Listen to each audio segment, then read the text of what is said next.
सांगली जिल्ह्यातील मिरज तालुक्यातील कवठे विराण येथे धक्कादायक खुनाची घटना समोर आली आहे. दारू पिताना झालेल्या वादातून एका तरुणाचा निर्घुण खून करण्यात आल्याची घटना उघडकीस आली आहे. विशेष म्हणजे खून करून आरोपी घराला कुलूप लावून फरार झाला होता. मात्र ग्रामीण पोलिसांच्या गुन्हे प्रकटीकरण शाखेने अवघ्या 2 तासात आरोपीला ताब्यात घेतलं आहे. मिरज तालुक्यातील कवठे विराण गावात दारू पिताना झालेल्या किरकोळ वादाचं रूप थेट खुनात बदलल्याची धक्कादायक घटना घडली आहे.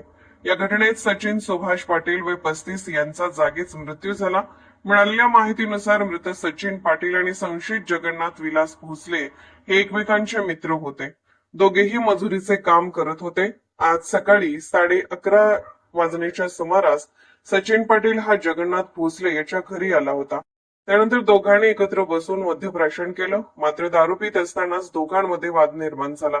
या वादानंतर संतापाच्या भरात जगन्नाथ भोसले यांनी सचिन पाटील याच्या डोक्यावर वार करत त्याचा खून केल्याचा आरोप आहे. गंभीर जखमी झालेल्या सचिन पाटील यांचा घटनास्थळीच मृत्यू झाला. खून केल्यानंतर आरोपीने घराला कुलूप लावून घटनास्थळावरून पळ काढला. दुपारी 4च्या सुमारास ही घटना उघडकीस आली. माहिती मिळताच पोलीस पाटलांनी ग्रामीण पोलिसांना कळवलं. पोलिसांनी तातडीने घटनास्थळी धाव घेत दरवाजा फोडून आत प्रवेश केला. तेव्हा रक्ताच्या थारोळ्यात सचिन पाटील यांचा मृतदेह आढळून आला. घटनास्थळी पोलीस उप अधीक्षक संदीप भागवत, पोलीस निरीक्षक भैरू तळेकर आणि सहाय्यक निरीक्षक कल्याणी शिंदे यांनी भेट देत तपासाच्या सूचना दिल्या.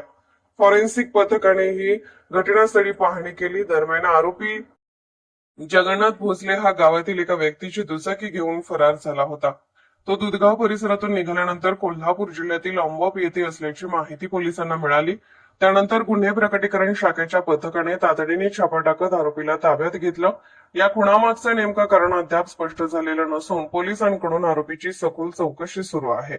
दारूच्या नशेत झालेला वाद एका जीवावर बेतल्याची ही घटना सध्या परिसरात चर्चेचा विषय ठरत आहे.